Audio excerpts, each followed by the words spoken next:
হাওড়ার পিলখানার কাছে একটি দোকানেরও হদিশ মিলেছে। Barcode printing, smart ID card তৈরির কাজ হতো সেই দোকানে, কিন্তু এর আড়ালে কি চলতো তা জানতেই তদন্তে নেমেছে এসটিএফ।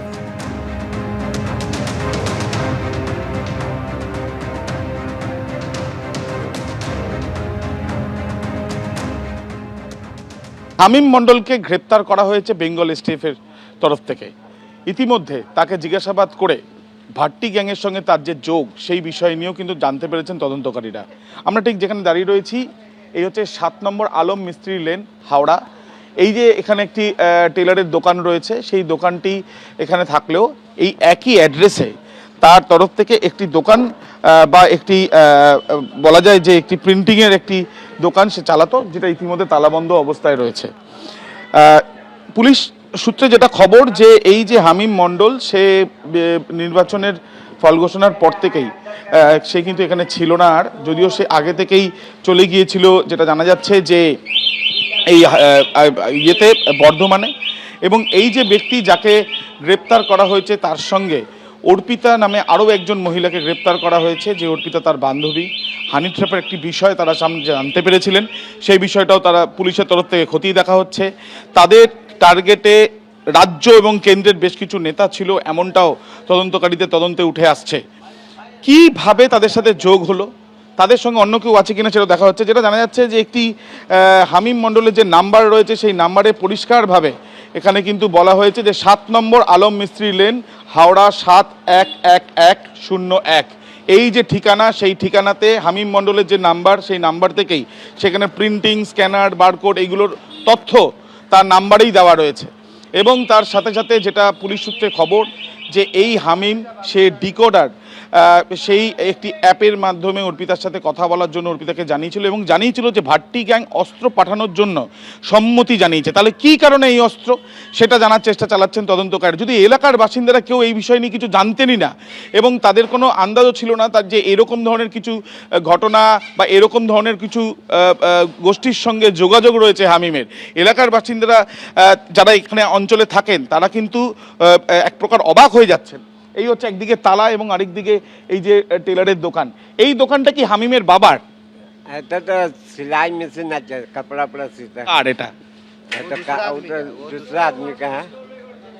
হামিমকে আপনারা কোনোদিনও সন্দেহ করেছেন যে ও কি করছে বা কাদের সাথে মিশছে, এরকম কোনোদিনও সন্দেহ করে? अरे जो कारखाना है हम लोग जानते हैं कि इसके अंदर रहता है। अभी नहीं, हम 1-2 दिन से नहीं देख रहा है, बस यही बात है। और इससे ज़्यादा हम लोग बेउटे बनता है, लैस उस टाइप का काम होता है। अब क्या अंदर में होता है थोड़ी हम लोग जाते हैं। কোনোদিনও আপনারা সন্দেহ করেছেন কিছু, যে অন্য কিছু করছে, দেশ বিরোধী কিছু কাজ করছে? उसमें बातचीत नहीं है, वो उतना बातचीत किसी से करता नहीं है। बाप बेटा दोनों आता था, अपना अंदर में काम होता था, हम लोग अपना अपना काम करते थे, बस यही सब। বাবা কোথায় থাকেন ওনার? पता ना बाबा कहाँ, बाड़ी कहाँ, हमको था हमको मालूम नहीं।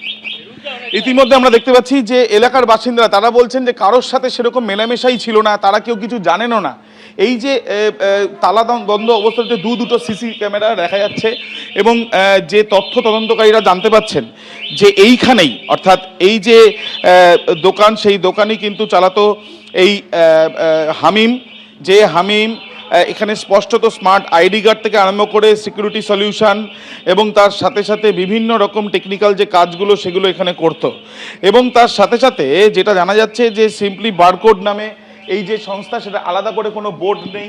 এবং এই 7 নম্বর যেটা আমরা দেখতে পাচ্ছি আলম মিস্ত্রি লেন, সেই 7 নম্বর আলম মিস্ত্রি লেনেই কিন্তু তার তরফ থেকে এখানে এই দোকান ছিল। পরবর্তীকালে সে চলে যায় বর্ধমানে, এবং সেখান থেকে জিম থেকে তাকে গ্রেপ্তার করা হয়। কতদিন ধরে এই যোগাযোগ, সেই বিষয় নিয়ে তথ্য সন্ধান করছেন তদন্তকারীরা। ক্যামেরায় অভিজিৎ দত্তর সাথে আবির দত্ত, এবিপি আনন্দ। বিভিন্ন রাজনৈতিক ব্যক্তির সম্পর্কে তথ্য জোগাড় করাই নয়, মুখ্যমন্ত্রীর গতিবিধির ওপরও নজর রাখছিল এই হামিম মণ্ডল। এমনকি যন্তর মন্তরে আন্দোলনে নাশকতার ছক ছিল বলেও দাবি করেছে বেঙ্গল এসটিএফ। হামিমকে দায়িত্ব দিয়েছিল পাকিস্তানের হ্যান্ডলাররা, হামিমকে পুলিশের উক্তি জোগাড় করারও দায়িত্ব দেওয়া হয়েছিল।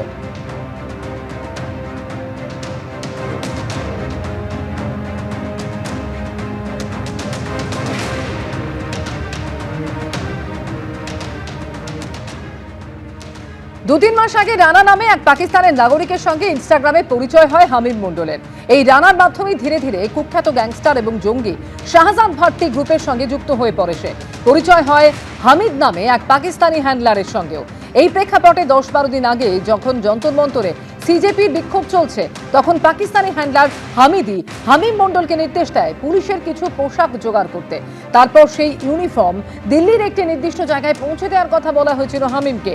সূত্রের খবর, পুলিশের সেই ইউনিফর্ম পরিয়ে আত্মঘাতী বিস্ফোরণের ছক ছিল জঙ্গিদের, কিন্তু আর্থিক লেনদেনের গোপনীয়তা রক্ষা সংক্রান্ত সমস্যার কারণে সেই পরিকল্পনা আর কার্যকর করা যায়নি।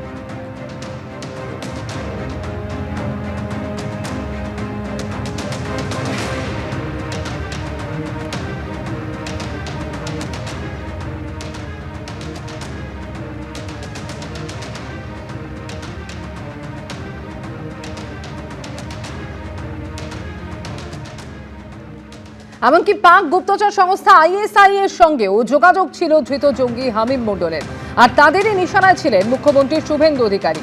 STF এর তরফে জানানো হয়েছে, ধৃত জঙ্গির এলিমেন্ট অ্যাক্স চ্যাট পরীক্ষা করে একটি টেক্সট মেসেজ পাওয়া গেছে, যেখানে সে সহযোগী রানাকে মুখ্যমন্ত্রীর গতিবিধি সংক্রান্ত কিছু তথ্য জানিয়েছিল। মেসেজটিতে ধৃত জঙ্গি হামিম মণ্ডল জানায় যে মুখ্যমন্ত্রী অরক্ষিত থাকেন এমন প্রায় 30 মিনিট সময় সে খুঁজে বের করেছে।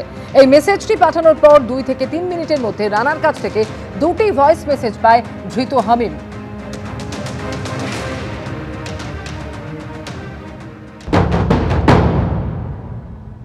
কয়েকটা সিরিয়াস রেভেলেশনস আমাদের সামনে এসছে। আমাদের যে অনারেবল চিফ মিনিস্টার আছেন রাজ্যের, ওনাকেও টার্গেট করার এর মধ্যে প্ল্যানিং ছিল।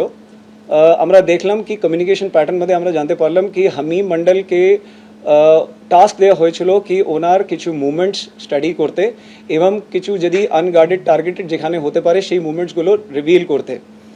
আর এর উপরে আমরা একটা কমিউনিকেশন প্যাটার্ন দেখলাম। और সাথে সাথে আমরা এটাও দেখলাম কি দিল্লিতে যে আমাদের যে যন্তর মন্তরে যে রিসেন্টলি স্টুডেন্ট প্রোটেস্ট হলো, সেখানে দেওয়ার আস্কিং হিম কি ও পুলিশ ইউনিফর্ম কোনো মতো অ্যারেঞ্জ করে ওখানে গিয়ে একটা কোনো নাশকতার একটা প্ল্যানিং ছিল, কোনো একটা ডিস্টারবেন্স ক্রিয়েট করার প্ল্যানিং ছিল। ধরনের মানুষ এই হামিম এবং তার গার্লফ্রেন্ড অর্পিতা, যাদেরকে এখন ধরা হয়েছে, তারা আজকে কি করেছে? আজকে মাননীয় মুখ্যমন্ত্রী শুভেন্দু অধিকারীকে মারার প্ল্যান করছে। আমি জানি আমাদের মুখ্যমন্ত্রী জনগণের মধ্যে মিশে যান, উনি গ্রাউন্ডেড একেবারে সবসময়তে মানুষের সাথে যুক্তই রয়েছেন, কিন্তু ওনাকে নিয়ে আমাদের চিন্তা।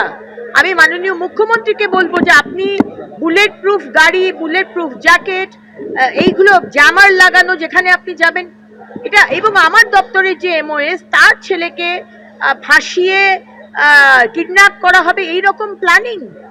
তো এইগুলো আশকারাটা পায় কোথা থেকে? আশকারা পেয়েছে 15 বছর ধরে আগের সরকার আশকারা দিয়েছে। বাংলার 11 কোটি মানুষের সুরক্ষা তারা চিন্তা করেনি, ভারতবর্ষের 140 কোটি মানুষের সুরক্ষা চিন্তা করা হয়নি, তারা শুধু ভোট ব্যাংকের পলিটিক্স করে গেছে। এবিপি আনন্দ, এগিয়ে থাকে, এগিয়ে রাখে।